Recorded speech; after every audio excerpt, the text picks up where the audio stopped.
Bonjour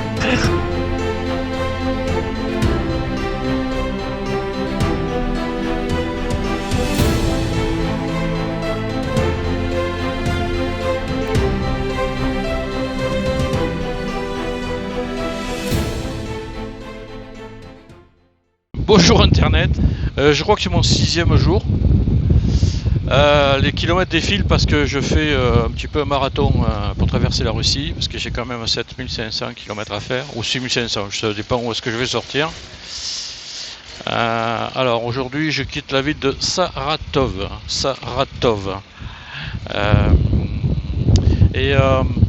Problème, aucune connexion, depuis hier soir aucune connexion, rien ne marche. Le seul truc qui marche c'est Google Maps, parce que je trouvais une astuce pour activer tous les GPS, c'est le seul truc qui marche. J'ai téléchargé les cartes en avance et je sais pas si je peux vous montrer. Je suis guidé. J'essaie de vous montrer avec voilà. J'arrive à avoir le guidage, mais pas toujours. Des fois ça s'arrête. Alors je suis content que j'ai les guidages en ville, hein, parce que pour sortir de la ville c'est pas forcément sympa, facile de trouver le bon axe de départ. Une fois que vous êtes parti, ce sont des longues routes. Il n'y a pas 50 000 routes en Russie, hein. Vous avez une artère principale, point final. Donc une fois qu'on y est, on s'y tient. Et voilà. Hier soir j'ai rencontré trois Russes super sympas qui fêtaient leurs 40 ans de carrière. Ils travaillaient dans la médecine. Il y en avait un qui était commercial de la médecine, les autres étaient, il y en a un qui était chirurgien, il y en a un qui était médecin, professeur en médecine. Enfin bon, bref, des bons vivants qui m'ont invité j'ai pas osé refuser, à manger un peu avec eux et à boire une bière. Ils voulaient m'offrir du cognac, pas de la vodka, hein, du cognac. Bon, je bois pas d'alcool normalement, donc la bière j'ai bien voulu accepter, hein, j'ai fait une entorse, mais la vodka non, le cognac non. Donc, en tout cas c'était très sympathique. Alors j'ai pas pu échanger par WhatsApp, on a fait une photo ensemble, j'ai pas pu leur envoyer parce que je capte pas, je peux rien faire sur internet. C'est quand même difficile de voyager sans avoir rien du tout en internet. Bon, donc j'ai pas fait le calcul, mais je crois que j'ai dû faire 2000 km en 6 jours. 4, ouais, c'est ça. J'ai dû faire 2000 km. Là, je vais faire un parcours un petit peu important, 450 km. J'arrive à trouver des hôtels parce que j'ai mis une application russe et j'arrive à trouver l'adresse sur Google et donc je lui mets l'itinéraire. Et voilà, c'est la seule chose que je peux à peu près faire. C'est déjà pas mal parce que si j'avais pas ça, ça aurait été. Mais des fois, ça se met en out. Il n'y a plus rien qui marche, même pas le Google Maps. Donc voilà. Donc, quoi penser? Je suis un peu angoissé quand même parce que le fait de manque de communication, j'ai des choses importantes à faire. J'ai mes comptes qui sont bloqués aussi parce que. Et enfin, au moins, j'ai une banque qui s'appelle Wise, et Wise est complètement bloqué quand on est en Russie. Mais c'est complètement bloqué, et le compte ne peut même plus recevoir de fonds. Alors j'avais des fonds qui devaient rentrer, et puis du coup ils ont été bloqués. Bon voilà, c'est un peu angoissant. Heureusement j'ai 2 autres comptes et cela fonctionne. Donc je me rabats sur ça, mais du coup je peux pas récupérer l'argent que j'ai dans Wise. Bon, on se débrouille, hein. Je me doute que pendant les voyages, ça n'allait pas toujours être simple. Donc cette ville est assez sympa. En tout cas, les Russes sont toujours aussi chouettes, franchement. Ça compense quand même largement les problèmes que je peux avoir. Vive les voyages, vive la jeunesse. Les gars, je vous embrasse, je vous laisse voir. Je vous mettrai certainement la musique. Je vous laisse voir le pont que je vais traverser. Il m'a impressionné. Hier soir, je suis allé me balader au bord du fleuve là. Et bon voilà, c'est un gros engin. Hier, il y avait des gens qui se baignaient. Je vous mets la photo.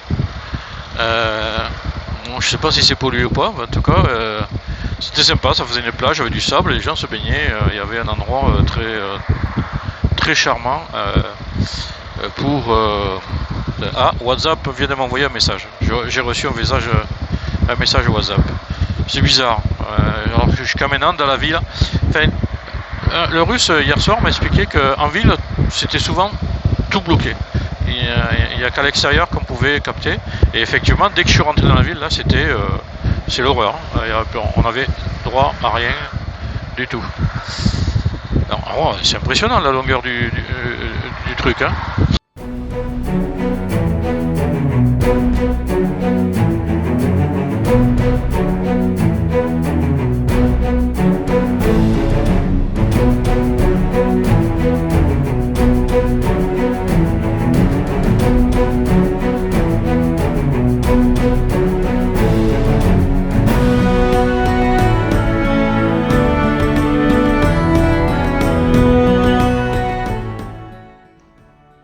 Précisons que l'axe que je suis est un axe majeur en Russie, puisqu'il s'agit de la Transsibérienne qui rejoint l'Est à l'Ouest. Alors vous devez vous douter que c'est un axe extrêmement important, puisqu'en fait tous les axes commerciaux entre par exemple l'Asie, la Chine par exemple, et l'Europe ou la Russie, tout passe par là. Donc il est évident que le nombre de camions est absolument incalculable, quoi. On voit bien dans ces images que cet axe est largement exploité. De toute façon, il n'y a pas d'autre. Hein. Donc voilà.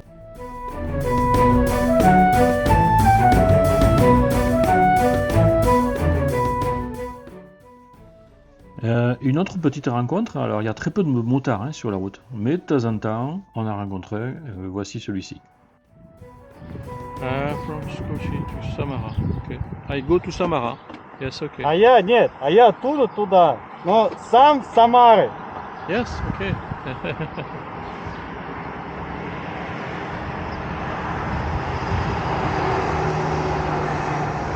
I go to Mongolia. I go to Mongolia. А, вы? Yes. I live in Skochi. Oh, okay. Домой, мама, папа. I go to Ouais, il Samara. m'explique qu'il rentre chez lui à Samara. Quoi? Yes, Et bon, je lui réponds que moi aussi je vais chercher un hôtel à Samara. Motorbike. Je vous mmets l'image de la situation de Samara, c'est à peu près au milieu de mon chemin. Сколько дней? Et il me demande combien j'ai fait de kilomètres depuis le début.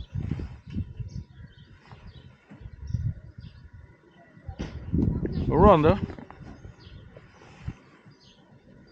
Yes. Yes. From France. Франция? Yes. На нем? Yes. Avec mon once là, oui, avec ce... I go to Mongolia, China, Thailand. На нем? Yes. О. I have a time. А Инстаграм что-то есть у вас? Instagram. Et il me demande si j'ai un compte Instagram, mais j'en ai un, mais il n'est pas actif. Donc je lui explique que j'ai une chaîne YouTube. Il y a un échange. Facebook, mais Facebook? Non. Нету? No, Facebook. But you don't okay. А, YouTube. Yes, I have. Make a pause. Yeah. Message pause.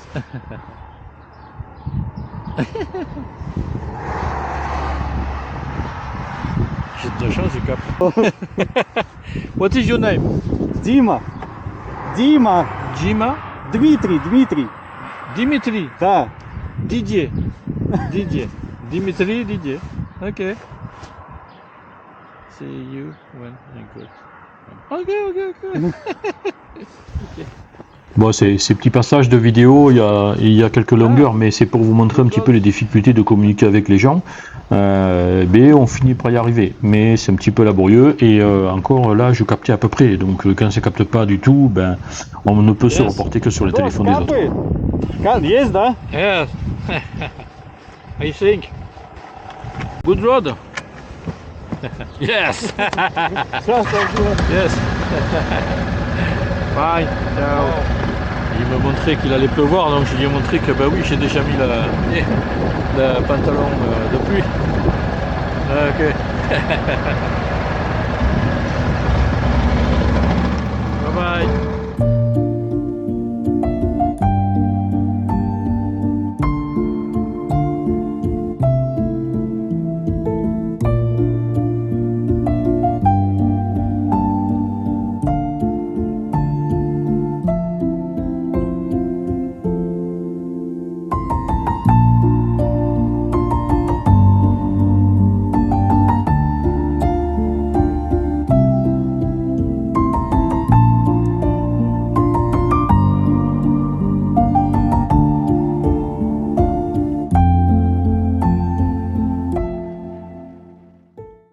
un petit point sur ma situation par rapport à ma traversée de la Russie.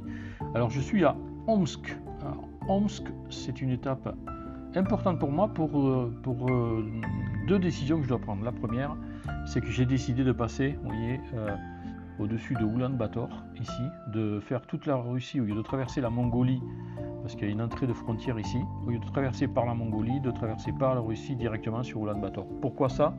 Parce que les routes qu'il y a en Mongolie sont un petit peu des routes tout-terrain et j'ai pas une moto qui est adaptée pour ça. J'ai peur qu'elle ait un petit problème, elle est un peu ancienne ma moto. Et voilà, puis ma moto est quand même un peu lourde, donc c'est un petit peu risqué. Donc en 11, ça c'était la première raison. La deuxième raison, c'est que j'ai réussi à faire la vidange, il était temps de le faire. J'ai trouvé un mécano qui m'a fait la vidange, voilà. Sauf qu'il me manquait un filtre à embrayage, parce que le filtre à embrayage c'est une boîte automatique et j'ai pas pu le changer parce que j'avais pas le bon modèle, je me suis trompé de modèle. Alors c'est pas grave, j'ai pu changer quand même le filtre à huile, faire la vidange, je vous mets quelques photos. Donc voilà, j'accélère un petit peu le mouvement parce que j'entends parler de quelques histoires sur Russie, donc je veux pas trop traîner. Je vous expliquerai pourquoi, je vous dis ça par la suite.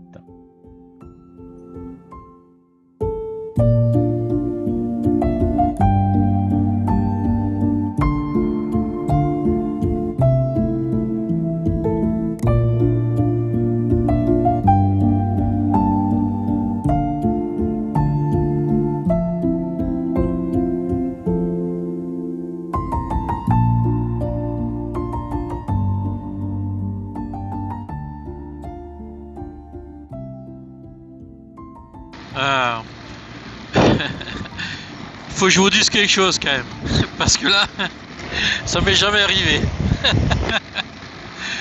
Je viens de passer un rond-point, je suis en direction de l'Est, hein.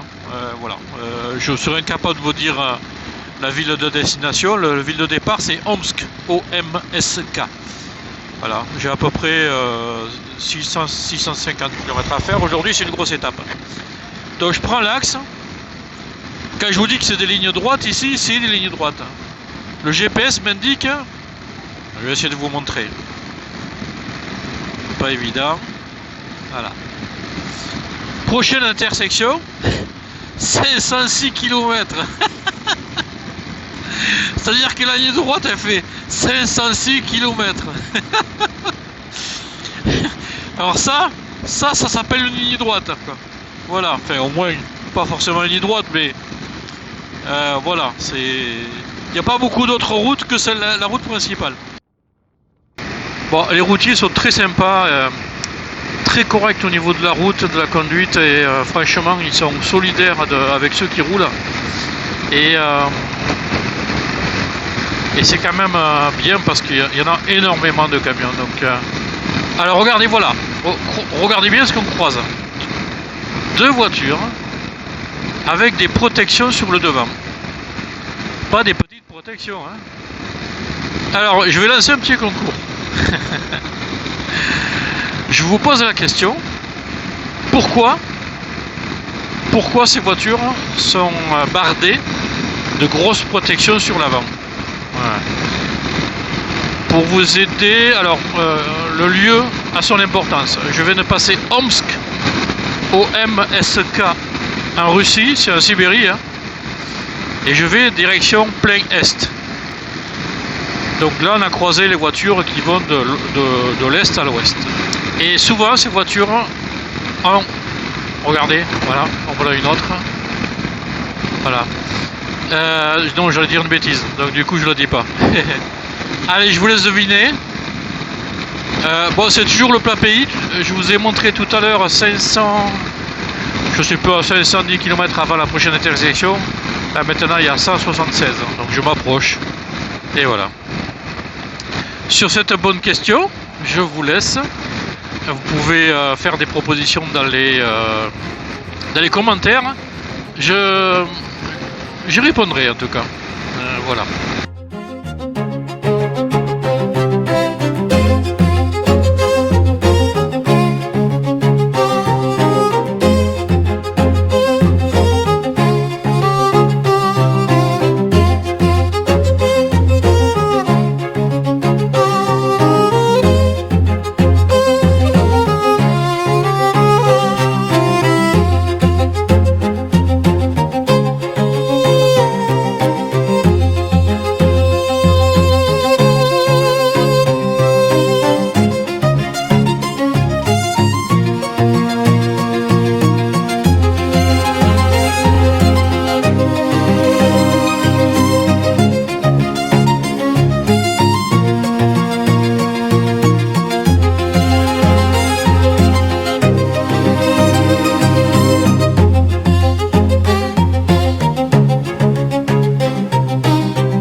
avancé dans mon parcours, je suis à peu près aux 3/4, mais je veux accélérer parce que j'entends de plus en plus des informations inquiétantes. Alors, j'ai vu sur la carte qu'entre Krasnoyarsk et Irkoutsk, il y a 1060 km, ce qui représente 14 heures de route. J'ai pris la décision de le faire en 2 fois, c'est-à-dire 2 fois 7 heures de route. Bon, ça m'oblige un petit peu, de toute façon, à prendre un petit hôtel dans la campagne. Et voilà ce qu'il y a un petit peu, dès qu'on est un petit peu isolé dans la campagne, je vais vous raconter un petit peu ce que je rencontre sur la route.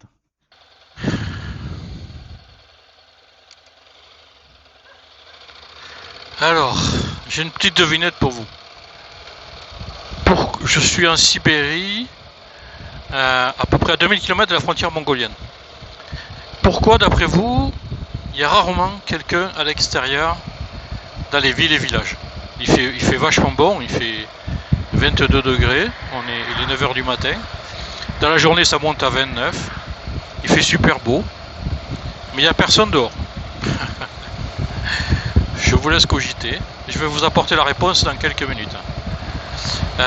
Voilà, je suis à peu près à 5 jours de la frontière mongolienne. J'ai pas mal cogité parce que je dois préparer la deuxième grande partie de mon voyage. Et donc ce qui inclut pas mal d'administratifs, à savoir surtout la Thaïlande qui demande de passer par une agence de voyage pour la moto surtout en particulier, c'est très strict. Je vais rester 2 mois aussi en Chine, donc ça normalement c'est prêt. J'ai donné la date d'entrée en Chine qui devrait être le 16 juillet, normalement, juste après les fêtes de Mongolie. Ce qui fait que je devrais être pendant les festivités à Oulan-Bator, ça va être pas mal parce qu'il y a beaucoup de festivités nationales. Donc je vais essayer d'en profiter. Et je vais rester 15 jours à Oulan-Bator, j'ai besoin de repos.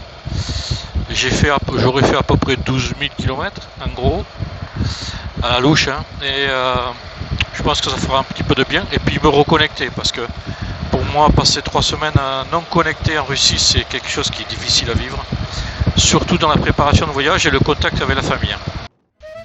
Voilà. Alors, regardez ce qui arrive dès qu'on s'arrête. Alors là, il n'y en a pas trop. Des milliers de petites... alors, en Écosse, on appelle ça des midges. C'est des petits moucherons, mais qui piquent. Voilà, ils commencent à arriver. Il y en a partout. Et c'est insupportable. Ça pique, ça rentre partout.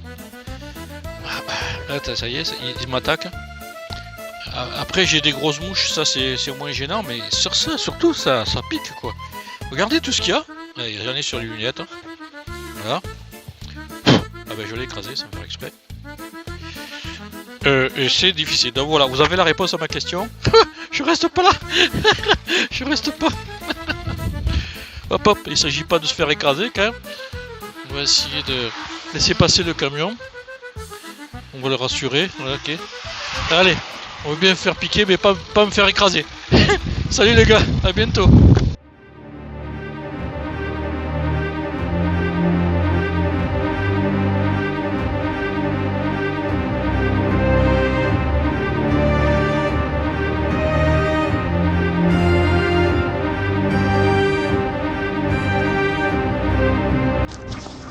Et bien voilà, je suis pas loin de tomber en panne d'essence. 63 printemps, je prends la route, sur ma bécane, plus de doute. De la Garonne jusqu'au Mékong, mon rêve de gosse, je le fais à fond.